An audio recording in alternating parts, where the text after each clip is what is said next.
Chess Grandmaster. Just saying the word sounds impressive, right? It conjures up this image of a genius, someone whose mind just works on a completely different level. It really is the absolute pinnacle of the chess world, a peak so high almost nobody ever reaches it. So, what does it actually take to earn that legendary title? Well, let's break it down. First things first, let's talk about just how exclusive this club is. I mean, think about it. Of all the hundreds of thousands of active, rated tournament players around the globe, what percentage do you think are grandmasters? Take a look. It's about half of 1%. That is tiny.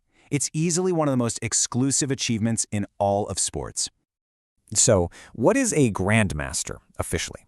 Well, the definition itself is pretty simple. It's the highest possible title you can get in chess. It's awarded by FIDE, which is the international governing body for the game. And here's the best part. Once you earn it, it's yours. For life. No one can ever take it away. So how in the world do you climb that mountain? Here's our game plan. We're going to start with the call to adventure. Then we'll cover the long road to 2,500. After that, we'll get into the really tricky part, cracking the norm code. Then we'll peek inside the mind of a master. And finally, we'll get down to brass tacks with the pro player paycheck. All right, first up, the call to adventure. Because let's be real, for the people who actually chase this, it's not just a title, it's a life-defining quest. Okay, now for the first real test. This is where the journey truly begins, crossing the threshold. We're talking about the long road to getting a 2,500 rating. And let me tell you, this is not a weekend project. It's a marathon that takes years. You start out as a total novice, just figuring out how the horsey moves. Then you claw your way up to beginner, then intermediate. After years of hard work, maybe you get to the elite level, and only then can you even start thinking about master level play. And this whole climb, this entire journey, is aimed at one magic number. This is the first pillar of becoming a grandmaster. You have to achieve a peak FIDE rating of 2,500. And notice that word, peak. It's not your average rating. You just have to hit that number, at least once.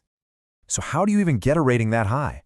It's funny, it's less about learning some secret advanced strategy and more about, stopping the silly mistakes that trap almost everybody else. You gotta stop trading pieces just because you can. You have to nail those opening principles. You gotta stop pushing pawns around for no reason. And maybe most importantly, you have to constantly be asking yourself, okay, why did they just do that? So you did it. You put in the thousands of hours, you mastered the basics, and you finally hit that glorious 2,500 rating. You can pop the champagne, right? You're a grandmaster. No, not even close. Welcome to the hardest part of the journey, the ordeal, cracking the norm code. You can think of the grandmaster title as needing two legs to stand on. That 2,500 rating, that proves your consistency. It shows you can play at a really high level day in and day out.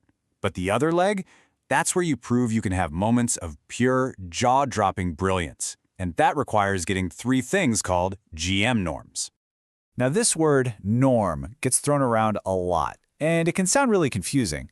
But here's the simple version. A norm is basically a certified world-class performance. It's the official stamp of approval saying that in one specific high-stakes tournament, you played like a grandmaster is supposed to play. The checklist to get just one of these norms is, it's kind of insane. Look at this gauntlet you have to run. The tournament's got to be at least 9 games. Your performance has to be at a 2,600 level. A third of the people you play have to be grandmasters already. Half of them need to have some kind of title. Their average rating has to be high.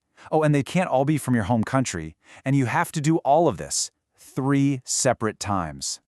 And that 2,600 performance rating thing sounds abstract, but here's what it boils down to. It directly connects how well you do with how strong your opponents are.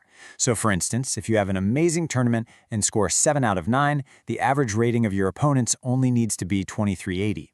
But if you only manage 5 out of 9, suddenly their average rating has to be way up over 2,550. Basically, the fewer points you score, the tougher your opponents have to be for it to count. Okay, so you've got the technical skills down, you know the rules, you've got the rating, but that's only half the battle. To survive the insane pressure of those norm tournaments, you have to have a mind of steel. Which brings us to our next chapter, the road back, the mind of a master. Honestly, the mental game is pretty much everything. And this quote just says it all, doesn't it? If you want to become a champion, you must start to think like one. The belief has to come first. You have to walk into that tournament hall with this unshakable confidence that you belong there, long before you have the title to prove it. And that kind of mindset doesn't just appear out of thin air. It's forged, piece by piece, in a relentless training regimen. It's not enough to be good at just one thing. It's a whole mix. You need insane calculation skills, a massive opening repertoire, deep strategic understanding, perfect endgame technique, and a huge focus on psychology. And this isn't just guesswork. Scientists have actually studied what mentally separates grandmasters from other strong players. They found these key traits. Things like being reliable under pressure, having incredible emotional resilience, being able to handle stress, and my favorite, mobilization readiness, which is basically being able to flip a switch and play your absolute best chess right when you need it most. So how do you build that kind of mental armor? Well, a lot of top players use this little psychological trick. Before a big tournament, they ask themselves this question: what makes this tournament worth it, even if I play badly? If they can find a reason beyond just winning, like maybe learning something new or just enjoying the competition, it makes them so much tougher when a game inevitably goes wrong. So you've done it. You climbed the mountain. You survived the ordeal. You are a grandmaster. You have the elixir. So now what? What does life actually look like on the other side of that peak?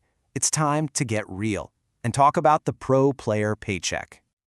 You'd think that earning the GM title means you're set for life, right? Just rolling in and tournament winnings? Well, this chart tells a very different story. If you look at who can actually make a full-time living from just prize money, you see this huge gap between the absolute top 100 players in the world and everyone else.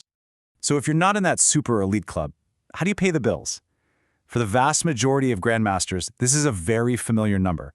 A pretty standard coaching rate for a titled player is right around $100 an hour. The reality is, for most GMs, being a pro is a hustle. It's a patchwork quilt of income streams.